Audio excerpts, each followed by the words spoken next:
It's a multiprocessor is nothing but a processor with more than with more than one processors, and in that it can also be a input output processor. Okay.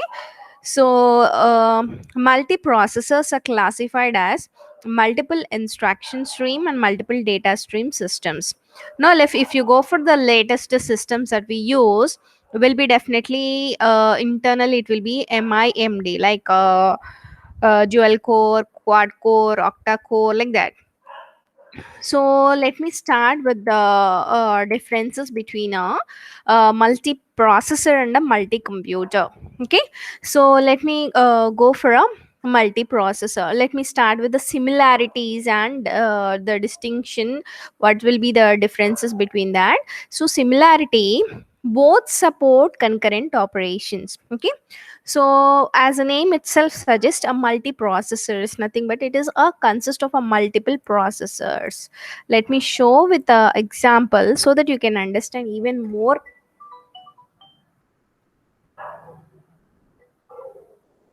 If I show with an example so that you can understand even more clearly. So let me show with multiprocessor, a system with multiple processors like CPU 1,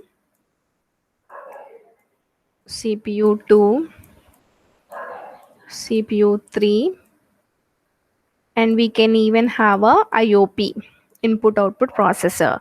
So what is this input output processor? Input output processor is nothing but this is specially meant for transferring for external peripheral devices data. Okay, so instead of wasting processor time, we are including one more processor called IOP, so that processor can be efficiently utilized. Okay, so let us consider this is your PC.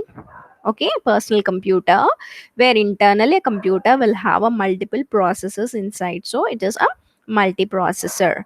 So what can we say? A multiprocessor is nothing but a processor, a system with more than multiple with more than one or more or many processors that existing. Okay, so this is your one. And coming to a multiple computer, so you will have multi computers nothing but you will have multiple computers, you will have a multiple computers. So let me try to understand. This is one system, this is one system, and this is one system. Okay, so when you are having a multiple computers, what is similarity? Similarity is they both can concurrent parallel execution will be done. Okay, parallel execution will be done. So in the systems also, if they are connected in a network, so they can communicate with each other for completing the given task. Okay, for completing the given task. The difference is that in a multiprocessor, we have a common operating system. So let us consider whatever the laptop that I am using is, I'm using a operating system Windows 8. Okay, so like that. So here multi computers is nothing but you will have a multiple computers, each computer can have a different operating system, each computer can have a different operating system. Okay, so whereas here all processors will be residing inside a system. So whatever the system that you are using will have a common operating system. Okay, and even memory will be further divided into based on the given architecture, but for common we'll have a common memory. But for generally the common, we will use a common memory, we will use a common memory. And external peripheral devices, input and output devices, input and output devices. Okay, so what is a multiprocessor? A multiprocessor system is a system with multiple, is a system with multiple processors, and in that we can even have an IOP all as well. And where we have a common operating system, and we have a common memory shared for multiple processors, and common external peripheral devices, maybe an input device or maybe an input devices or output devices will be common. Okay, but coming to multiple computers, Here, let me take an example. Here I'm using a laptop where you are using a system where, but we are communicating with each other. We are for online class, right? So like a multiple computers, here we have a system. I have a system communicating with each other. Okay, so multi computers, similarities, it also will do a parallel execution, but they will have its own operating system, they will have its own memory. So like here we have a complete memory for this processor, and we have a complete different memory and differently, whereas here common memory will be used. Even if you go further, if you go for an architecture, we even have a distributed memory that I will discuss, but for understanding, try to concentrate. Okay, so is it clear, everyone? So let me go for the other one called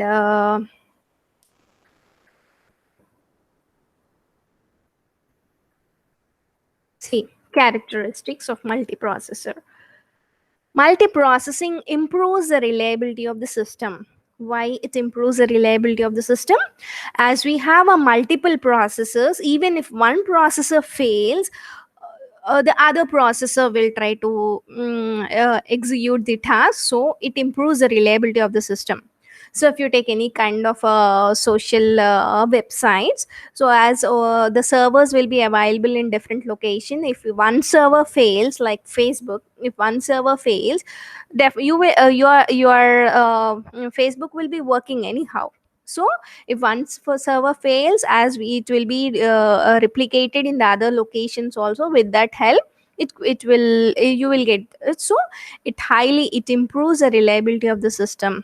Okay, so here let us consider, if you are having a multiple independent jobs, so can be made to operate in parallel. Each independent job can be given to a single processor, as we have a multiple processors in that. So if you are having multiple independent jobs, each single independent job can be given to a single processor for execution. Now let us consider, if we have a single job, so that single job can be partitioned into multiple parallel tasks. Single job can be partitioned into multiple parallel tasks, and each task can be assigned to a processor. So now coming for multiprocessing can improve performance by decomposing a program into parallel executable tasks. Okay, so this can be done. So try to understand my main characteristics is it improves a reliability, it improves the performance. Why? Because when you will actually, can anyone tell me when we will go for a multiprocessors? Can anyone, when we will go for a multiprocessors is if I want to execute the job very fast.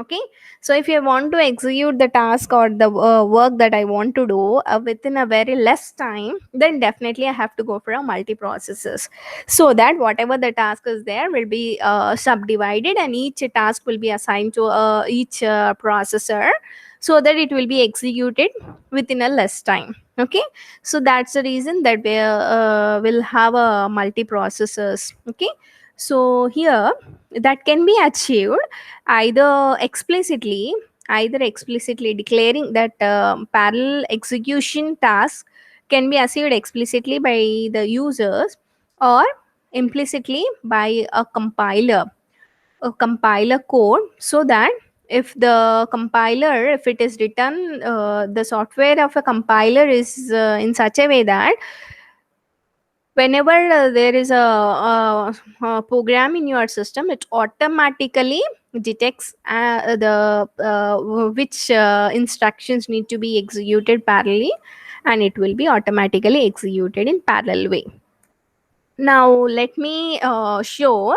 Just now I said that multiprocessors will share a common memory. Okay, so are classified by the way their memory is organized. Okay, a multiprocessor system with common shared memory is classified as shared memory or tightly coupled multiprocessor. Okay, it can be called as a shared memory or tightly coupled multiprocessor. Okay, so what is this shared memory? Let me show with a diagram so that you can even more clearly you can understand. See here, you have a multiple processors. Like here, it is shown as 4 processors. Even we can have an IOP as well. So we have a 4 processors, which are interconnect with the help of this interconnection. It is connected to a common memory. Okay, like if you can see with a normal, if you're using a personal computer, inside your personal computer, if you're using an octal uh, core, okay, quad core, like that. So you will have a multiple processes in a single chip with a shared memory. Okay, so it's like a shared memory. Now let us consider distributed memory. So see here, each processor element with its own private local memory is classified as distributed memory or loosely coupled memory. Okay, so or loosely coupled memory. So see here, ma. So here you have a processor, its own memory, processor, its own memory, processor, its own memory. So in this case, we'll be calling as what, loosely coupled or distributed memory. Okay, so in this case, synchronization is very important. In this case, in which case, in shared memory, synchronization is very important. Means what?